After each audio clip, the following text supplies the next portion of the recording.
Сәлеметсіздер ме, құрметті көрермендер, менің каналыма қош келдіңіздер. Бүгін біз кешкі асқа қатпарлы қошан жасап үйренеміз.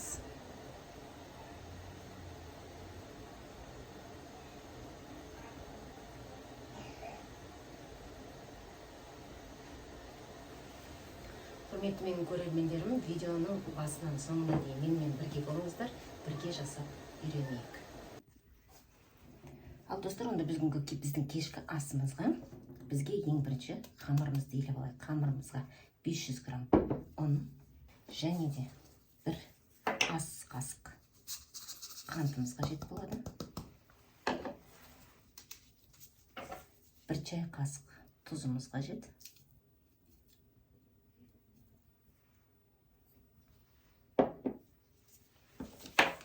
Және разрыхлитель саламыз.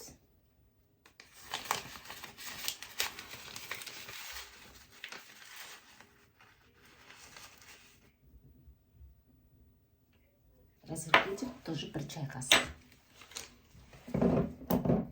Бір ас қасық су майымыз қажет. Яғни сұйық май.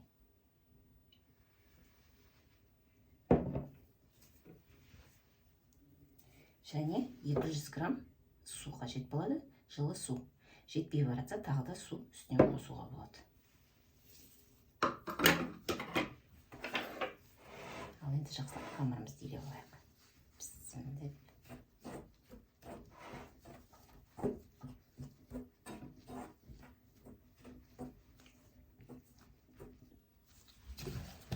Мінекей, құрметті көрермендер, тестамызды, қамырымызды басып алдық. Енді бетін пакетпен жауып, жылы жерге қойып қоямыз. Ал достар, кешкі асымыздың енді бізге керек қажет заттары, бізге фарш қажет болады. 1 килограмм фарш болмайды, где-то 800 грамм фарш бар бізде. Сиыр етінен фаршымыз. 2 жуамыз қажет, 1 болгар переціміз, 2 қызанақ және 1 қызыл жуа. Ең бірінші фаршымызды қуырып бастаймыз. Мінекей, сковородкамызды, яғни қуыратын қазанымызды алдық. Енді 100 грамм сұйық май құямыз.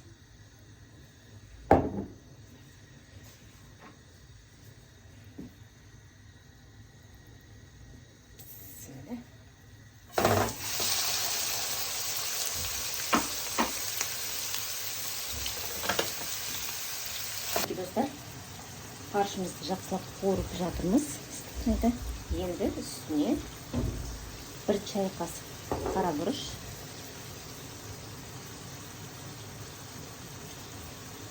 1 чай қасық тұзымызды,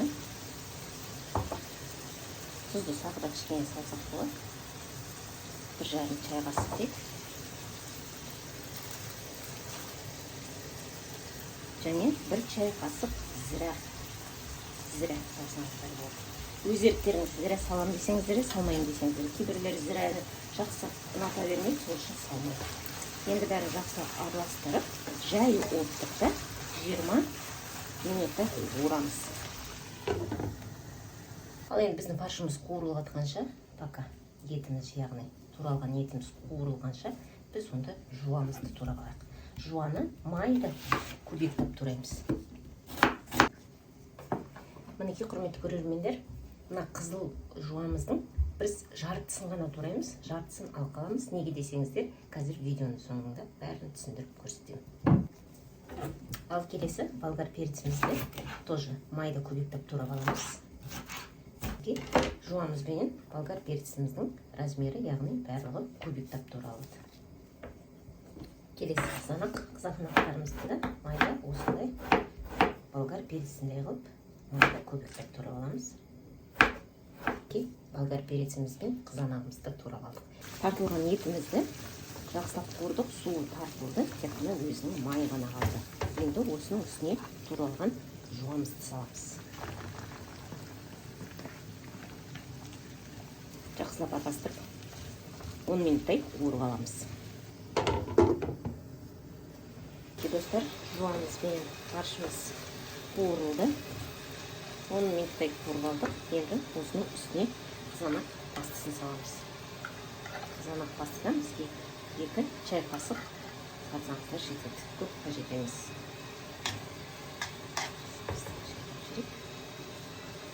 Нағызбенен болгар перецімізді саламыз.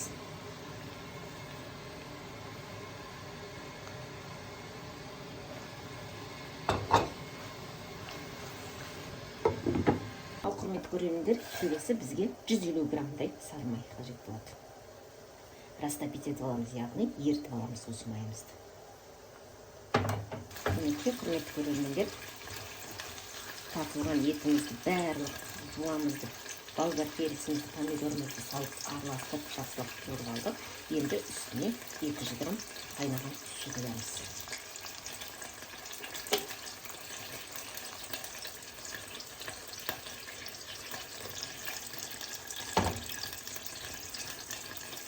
Бетімізді, ашымызды, яғни начинкамызды толтырып қоямыз. Ал құрметті көрермендер, енді келесі бізде қамырымызға көшейік. Қамырымызды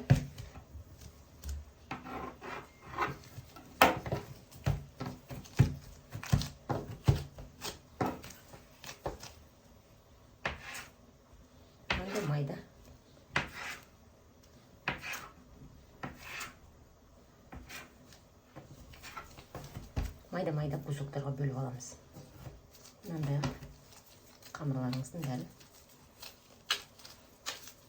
дөңгелек шарик жасап алыңыздар. Мінекей құрметті көрермендер, бізде осындай бірнеше шарик жасап қойдық. Келесі қамырымызды тағы да 10 минутқа бетін жауып қойамыз. Ал құрметті көрермендер, біздің тестамызды 10 минутқа тағы да қойып қойдық. Енді тестамызды жаямыз.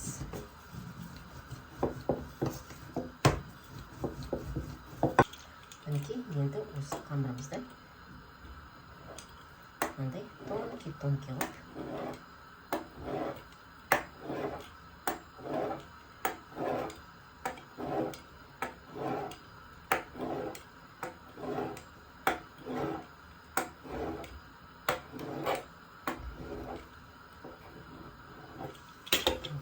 бөліп аламыз.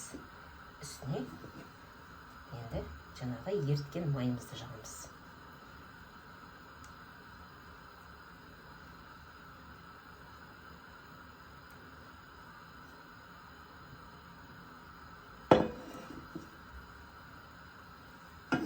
Жақсылап жайып алыңыздар.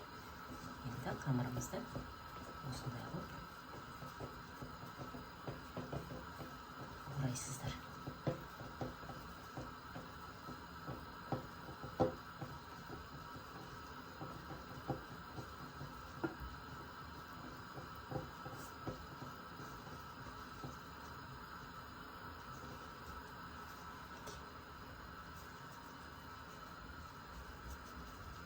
Осылай орап, тағы да ары қарай қалған қамырымызды жая береміз.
Осындай дөңгелек объемда сразу қойыңыздар, қазір өзі тұрып.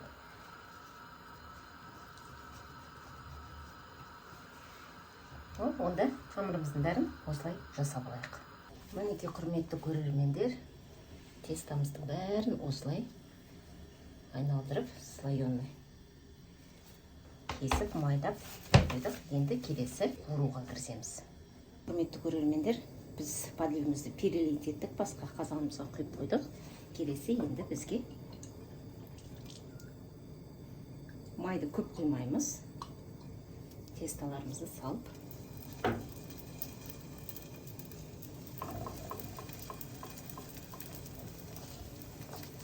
қуырып аламыз. Жай отта қуырамыз.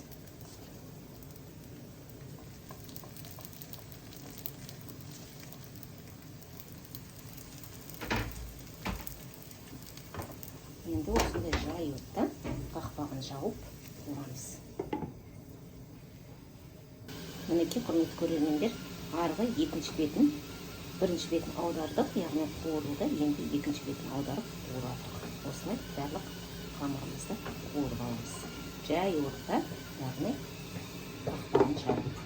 Құрметті көрермендер, біздің қамырымыз қуырылғанша, яғни оған бізге жаңағы жарты қалған қызыл жуамызбенен кішкене ақ желкен және укроп қажет болады. Тонын қосып турап аламыз. Жұқа-жұқа етіп.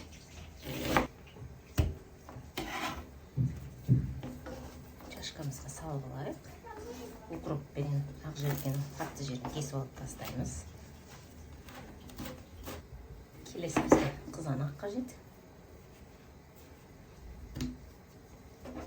Қызанағымызды тонкий етіп турап аламыз.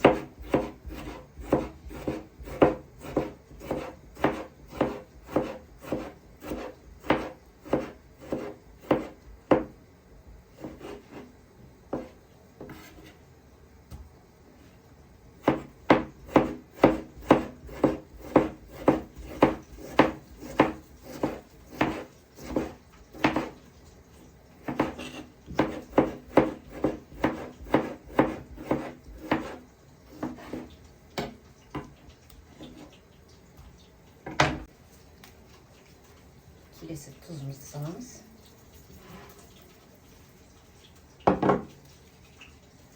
Аздаған қара бұрыш және де үстіне яғни сірке суын қосамыз. Сірке су, яблочный сірке су десе, яғни алма сірке суы. Енді жақсылап араластырып аламыз. Үстіне май құйсаңыздар да болады, құймай қойсаңыздар май, яғни сұйық май. Болмаса зәйтүн майын құйсаңыздар да болады. Жақсылап араластырып аламыз. Мінекей, құрметті көрермендер, біздің кешкі асымыз дайын болды.